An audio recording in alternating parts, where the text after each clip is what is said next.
Welcome back to One More Mana. My name's Derek, and today we are getting right back into another Ikoria deck tech. Now, this whole Apex cycle in this set, I absolutely love everything from the art to the mechanics to the flexibility that it gives us.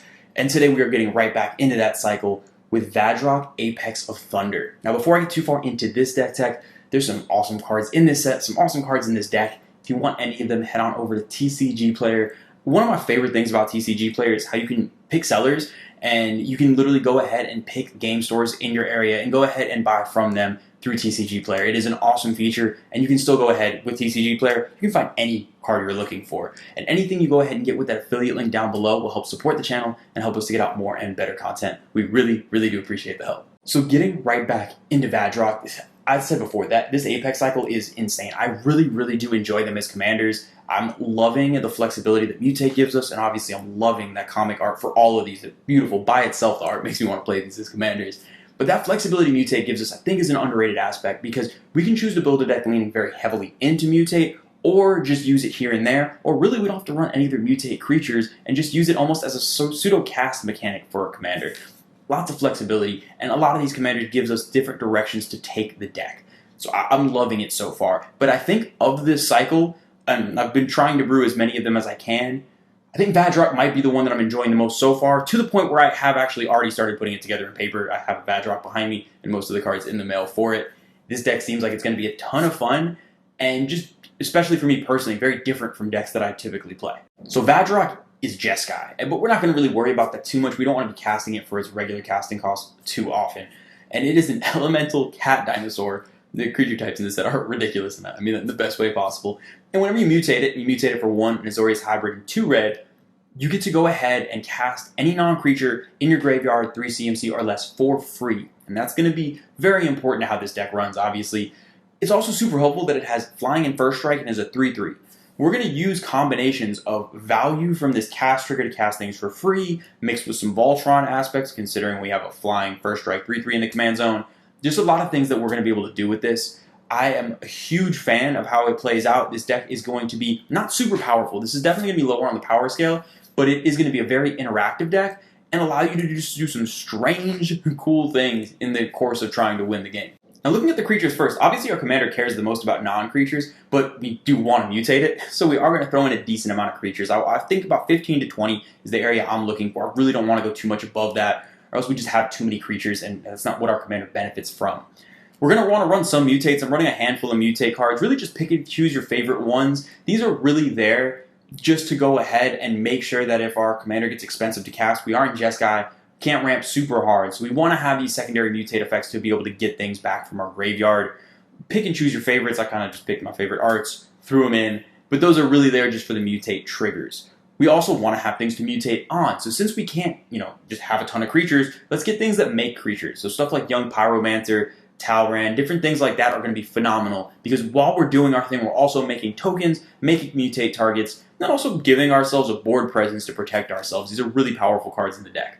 But we also want to focus on some creatures that we really want to mutate onto to get some really cool effects. While we are focused on non-creatures, there are some that are just great. So Neheb, Dreadhorde General, is super cool because, one, it's going to allow us to go ahead and fill our graveyard with spells. It's going to ramp us, and it's also throwing Trample on top of our commander, which is awesome. Anytime we can get keywords, never a bad thing.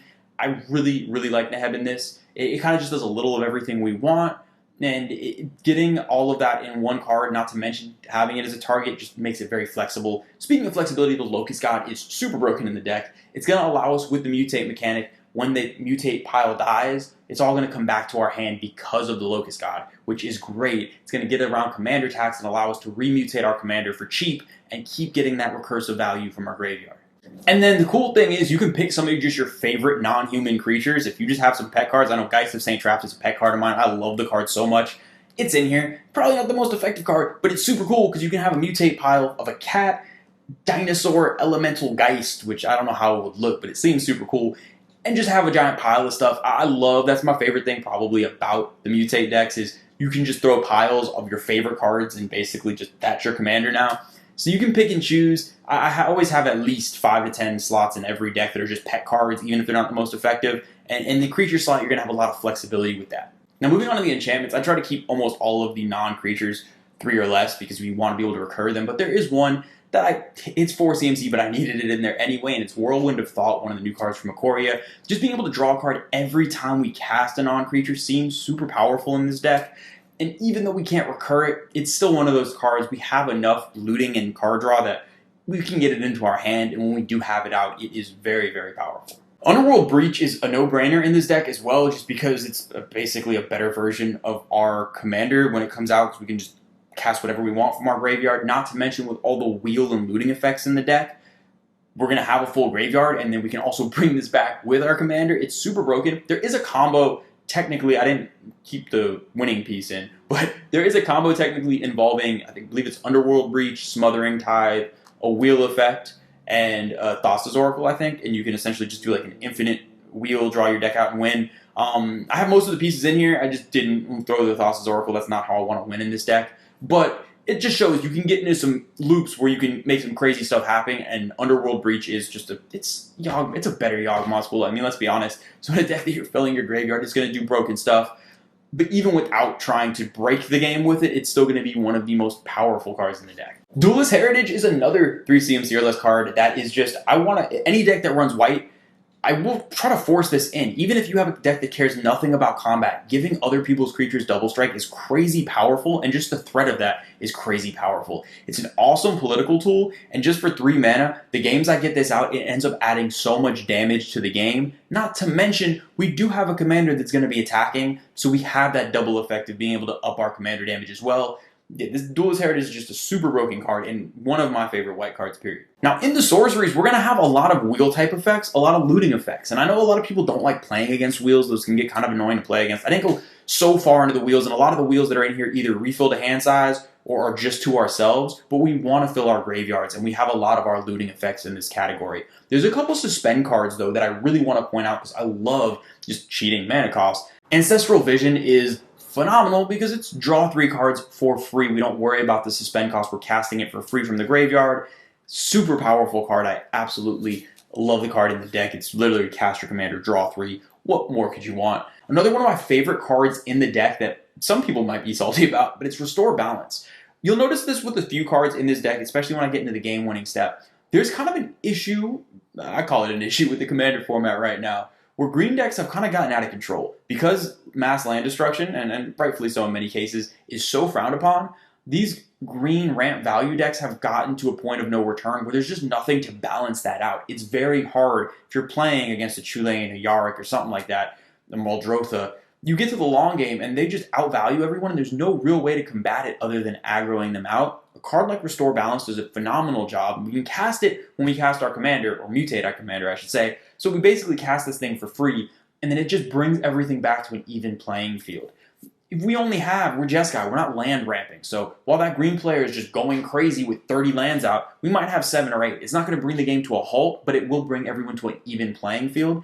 And I really do think in non-green decks, playing these type of effects that don't grind the game to a halt, but that punish that over-aggressiveness of ramp. Because people play land ramp, they think there's nothing going to happen to them. I think more of these effects need to be played to kind of even out the playing field. Now, in the instant slot, we want to go ahead and have just some, again, more and more looting effects, some cheap removal type stuff, maybe a couple counter spells, different things like that. Again, filling our graveyard with all of these spells. Now, we're going to have a few targets, and the strange thing about this deck tech is so much of the focus is going to be on that game-winning step, because a lot of what I'm saying just now is mutate, wheel stuff, throw stuff in our graveyard. Well, what are we getting back? That's going to be in that game-winning step. But right now, we are still focused on looting type effects. Maybe little counter spells that we can draw cards off of. Different things like that to go ahead and survive that early game and get ourselves set up for that late game. Speaking of early removal, I love cards like a Braid that give you flexibility. You can go ahead, deal 3 damage, bolt a creature, or you can destroy an artifact. Early in the game, cards like this can really help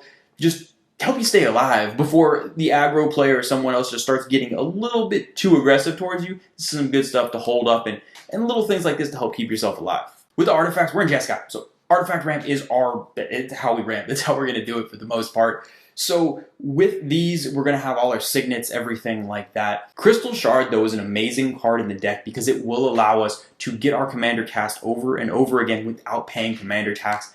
In this deck, I can't stress it enough.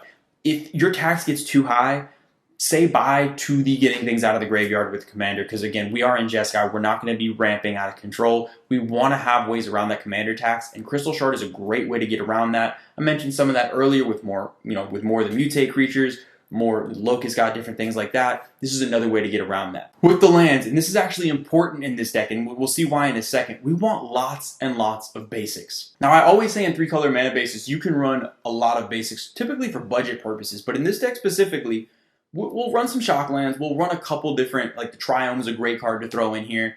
But we want lots and lots of basics. Typically, it's not going to hurt you at all. A lot of times running more basics will help you because your lands aren't coming into play tapped. But you'll see why it's so important in a second. Also, Sanctum of Eternity, an insane card in this deck because we can literally just bounce our commander on a land, a repeatable effect, so that we can keep getting it back over and over to remutate with no tax. It's a very, very powerful card in the deck. We can only do it on our turn, so it's not really defensive on other people's turns, but it's powerful enough in and of itself. Desolate Lighthouse is another card I love because it's a loot effect on a land. Again, it's doing what our deck wants on a land. I always say it, but anytime you get those effects, throw them in there. And again, lots of basics, lots and lots of basics, and we're about to see why. So that's going to do it for the categories of this deck. Now, how are we about to win the game in this deck? And the ways to win the game in this deck are so varied and so much fun, it's going to keep the deck fresh. All right, so let's start with combat. There's a few different combat categories that we can use. Now, one of the most powerful cards in Jeskai, and it gets talked about a lot if you're ever running Jeskai, is Jeskai Ascendancy. You notice I skipped over this before. Whenever you cast an on-creature spell, you loot and your creatures get +1/+1. Now, we already talked about how important looting is by itself, but that pump effect can be very important. I mentioned we have some token generators. I mentioned we have a giant flying commander potentially if we keep pumping it.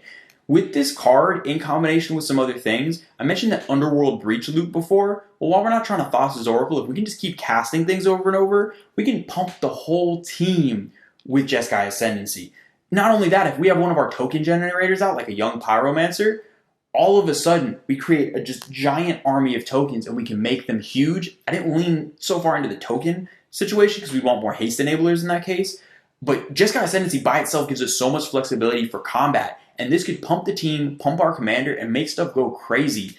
A card that goes great with this that we can combo with it is an Epic Experiment where we can pump our mana in, cast a whole bunch of spells because everything's such low CMC, and then just have this go insane, pump up whatever we want to pump up and swing in.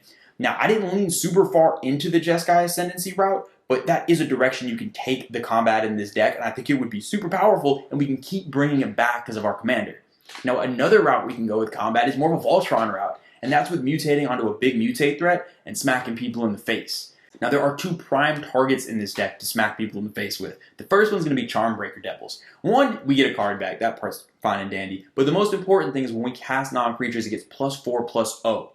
Again, lots of low CMC spells. If we go ahead and cast an Epic Experiment, or if we have an Underworld Breach and can cast some of those looting effects, or if we can just chain together a bunch of looting effects, it's very, very easy to get your commander into kill range mutated on top of this card.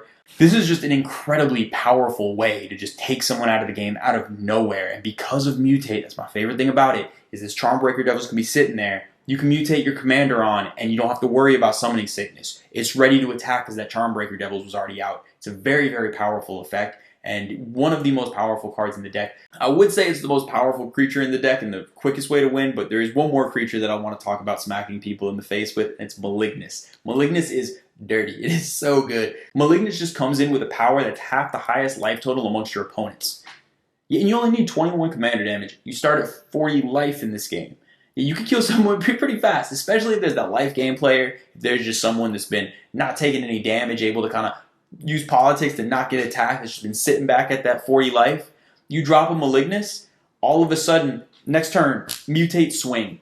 Yeah, someone is just going to be dead. Now, let's say we get some of these combinations out. We get our commander kind of big, but someone's at a high life total or it's not quite high enough to kill them. We're running some awesome combat trick type effects. We're going to run something like a Temur Battle Rage and just out of nowhere be able to give it double strike. This is wonderful. And again, if it is that turn where Malignus is already sitting on the battlefield or Charmbreaker is already sitting, we can mutate our commander, bring back the Temur Battle Rage from the graveyard, give it double strike, and be in a very, very scary situation for our opponents. Or we can bring back another card from our graveyard like Runechanter's Pike. Runechanter's Pike is great. It is 3 CMC or less, so we can get it back from our graveyard with a commander. And our graveyard is going to be just full of instants and sorceries. This can be a huge buff in a way to, again, take someone out of nowhere. That lack of summoning sickness when we're mutating onto existing creatures is going to be so important because we can just mutate, bring back Rune Chanters, equip, swing, kill somebody. We can mutate, bring back that Temur Battle Rage, swing. We really can just kill people out of nowhere, and I love the explosiveness this brings. Of course, I included a card like Corrupted Conscience as well for combat,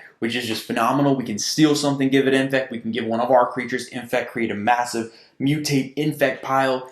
There's just so many. I feel like this is the most cards I've ever listed in one section of a game-winning step. There are so many ways to use combat to win the game in this deck, and they're all very explosive and very fast. That's the craziest thing is this deck starts as a Dirtle deck. I'm not a fan of Dirtle decks. I don't like the Jeskai, Storm, cast a million things, sit there for 30 minutes, figure out what I'm going to do. Not a fan of that. But, you know, early game, you might do some dirtly things. It's not going to be sitting there for too long. You won't have the longest turns, but you'll dirtle a little bit.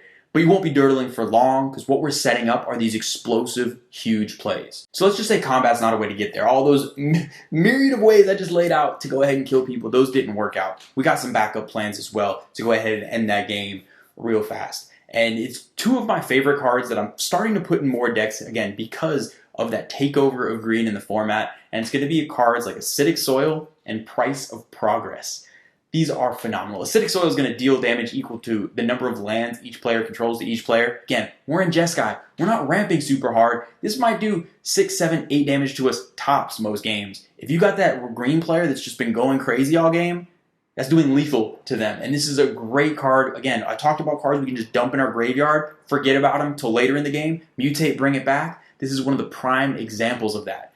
I like Price of Progress even better because it deals damage to each player equal to twice the number of non-basics they control.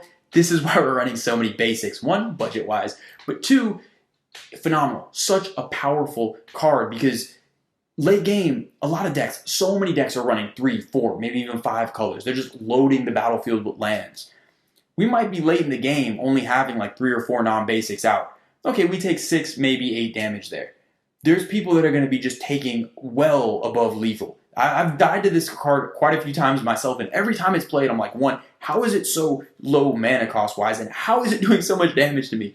This is a great way to end those games, especially when games get grindy, and that green player has just been going on, and on, and on, and it's Vadrok, and they've been there for 17 hours, and they've recurred their whole deck over and over again. This is the perfect way to just put an end to it, and I just love the fact that we can just store it in our graveyard, always have access to it, and get that cast with our commander or mutating something else.